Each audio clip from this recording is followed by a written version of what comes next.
The moving truck pulled up at exactly 8 a.m. I watched from my car parked across the street as Mom directed the movers like a general commanding troops. My sister Nicole stood beside her, gesturing toward the front door of the Victorian house. My house, with the confidence of someone who believed she had every right to be there. "Careful with that armoire," Mom called out. "It's an antique. It's going in the master bedroom upstairs." The master bedroom. In my house. That I'd owned for 3 years. I stayed in my car sipping coffee, checking my watch. The courier from my attorney's office would arrive at noon with the updated deed and a very specific set of documents. Until then, I'd let them dig their hole deeper. My phone buzzed. A text from my brother Ryan. "Are you really going to let them move in?" I typed back, "They're not moving in. Wait and see." 3 dots appeared, then disappeared. Ryan knew better than to argue with me when I had that tone, even over text. The situation had started 6 months ago at Sunday dinner. Mom had made her announcement with the same confidence she was now showing the movers. "I've decided to sell my condo," she'd said, passing the mashed potatoes. "The market's terrible and I'm tired of dealing with the HOA fees. I'm moving into the family house." The family house. That's what she called the Victorian on Elm Street. The house that had belonged to my grandmother, then briefly to my parents before financial trouble hit. "What family house?" I'd asked carefully. "Don't be dense, Amber. Grandma's house. The one on Elm Street. It's been sitting empty for too long. Nicole and I have been discussing it and we're going to move in together. Share expenses, keep it in the family." "Mom," I'd said slowly, "that house isn't empty. And it's not family property." "Of course it is. Your grandmother left it to the family. We all have a claim to it. Grandma died 8 years ago and the house went into foreclosure 6 years ago. Do you remember?" Mom had waved her hand dismissively. "That was just a paperwork issue. Your father and I sorted it out." "You didn't sort anything out. The bank took the house. You lost it." Nicole had jumped in, her voice sharp.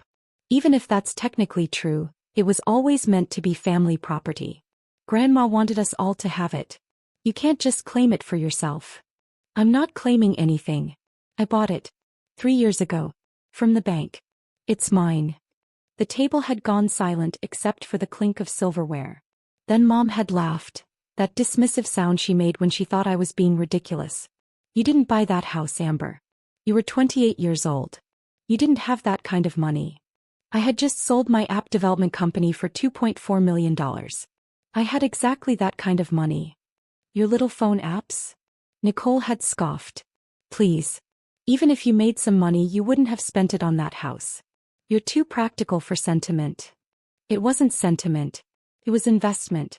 The house was undervalued in a good neighborhood with strong appreciation potential. I bought it, renovated it, and I've been renting it out for 3 years." Mom's face had gone tight. "Renting it out? To strangers? That's a family home. It's my property.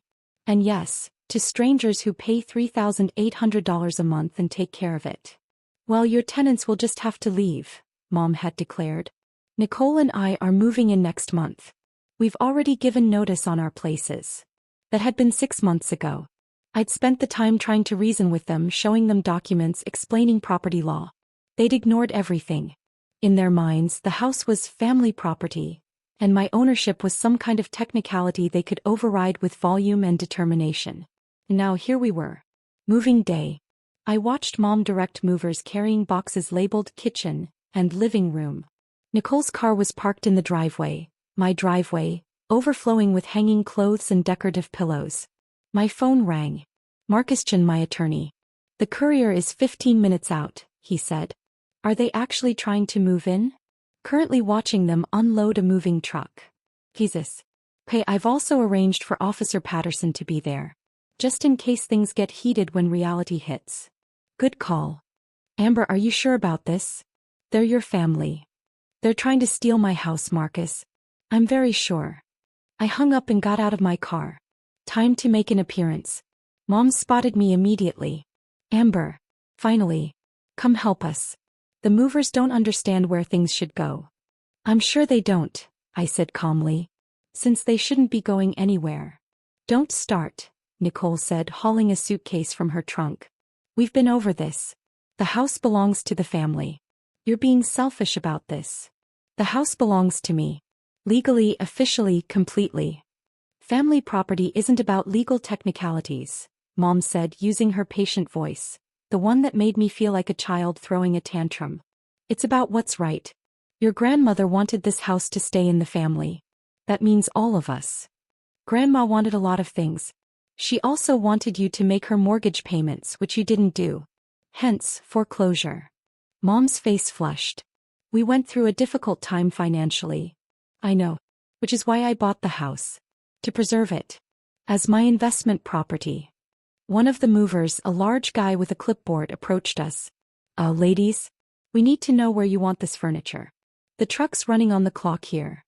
The master bedroom, Mom started. The furniture stays in the truck, I interrupted. Amber. Nicole's voice rose. Stop being ridiculous. We're moving in. Accept it. You're not moving in. You can't move into a house you don't own, don't rent, and have no legal right to occupy. We have every right. Mom pulled out her phone. I'm calling your father. He'll talk some sense into you. Dad lives in Arizona with his new wife. He hasn't had an opinion on this house in 6 years. A car pulled up, not the courier yet but a silver SUV I didn't recognize. A woman in a business suit got out carrying a leather portfolio. Margaret Hayes, she called out. Mom turned. Yes. I'm Sandra Liu from Prestige Realty. I'm here for our noon appointment to discuss listing your property. I almost laughed. Mom had actually called a realtor. Oh yes. Mom brightened. Sandra, perfect timing. This is the property. As you can see, it needs some updating but the bones are good. We're thinking we can list it for around $850,000. Sandra looked at the house, then at her paperwork, then at Mom. Mrs. Hayes, I'm confused. When we spoke, you said you owned this property and wanted to list it for sale. I do own it. Well, my family does. It's complicated, but we're ready to sell. Who holds the deed? Well, technically it might be in my daughter's name, but that's just a formality. It's family property.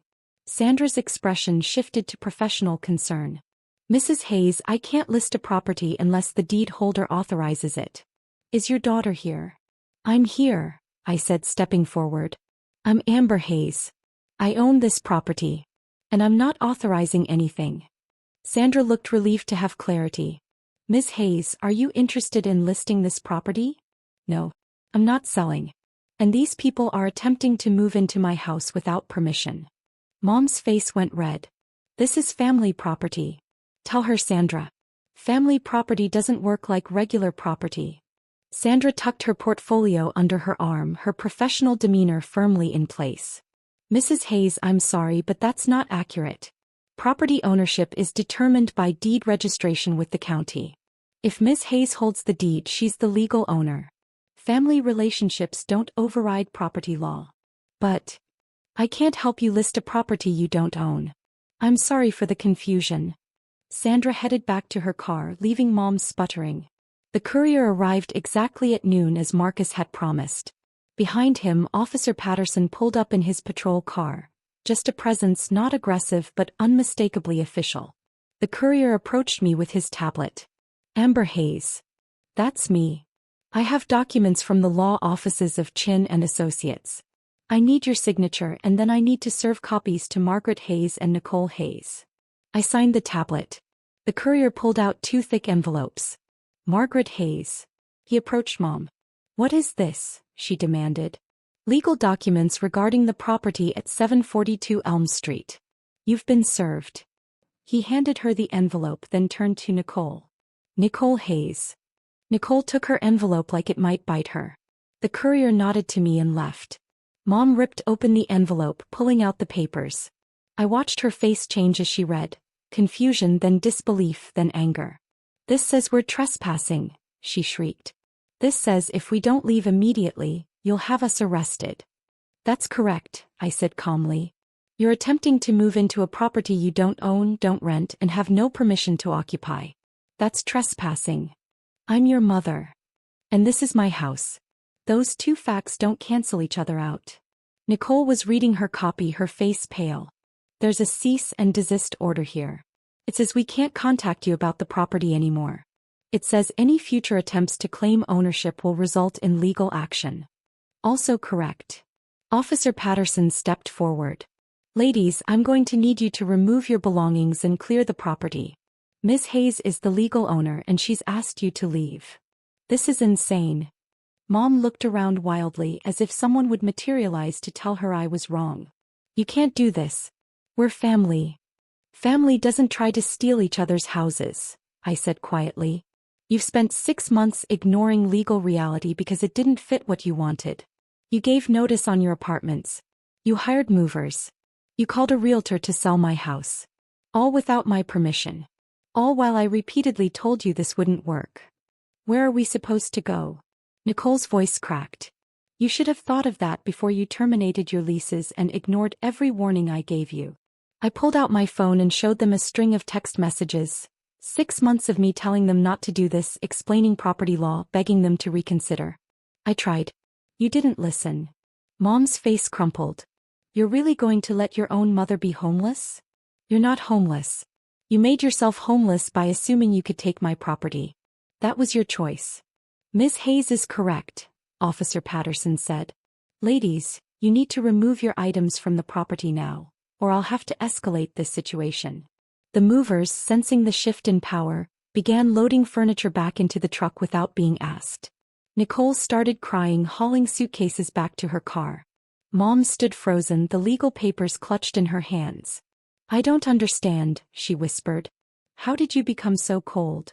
I'm not cold, Mom. I'm protecting my investment. You raised me to be independent and practical. I'm being both. Your grandmother would be ashamed. That stung, but I held firm. Grandma would be ashamed you lost her house to foreclosure. I saved it. I renovated it. I've maintained it for 3 years. I'm the one who honored her memory. You just wanted to live in it for free. Ryan's car pulled up. He got out, assessed the situation and came to stand beside me. You okay? He asked quietly. I'm fine. He looked at Mom and Nicole, both crying now, loading their belongings. You tried to warn them. For 6 months. They didn't listen. They never do.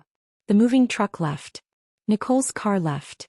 Mom's car left last, Mom refusing to look at me as she drove away. Officer Patterson lingered. That was rough. It had to happen. For what it's worth, you handled it well. Lots of people would have caved to family pressure. Caving would have cost me an $800,000 asset. I don't cave that expensively. He smiled slightly. Fair enough. You need anything else from me? No. Thank you for being here. After he left, Ryan and I stood in the driveway looking at the house. My house. Still mine. Still protected. Where are they actually going? Ryan asked. Mom has a friend with a guest room. Nicole will probably stay on someone's couch. They'll figure it out. You're really not going to help them? With money? Maybe eventually. With my house? Never. There's a difference between helping and enabling, Ryan.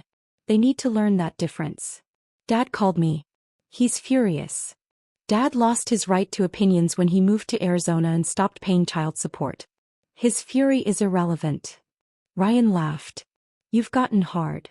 I've gotten clear. There's a difference.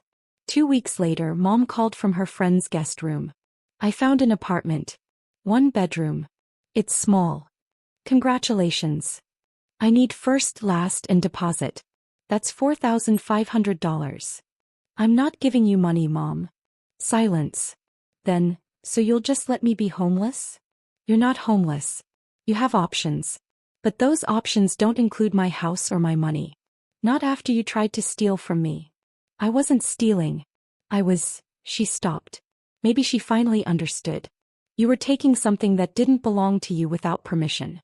What's another word for that? More silence. Figure it out, Mom.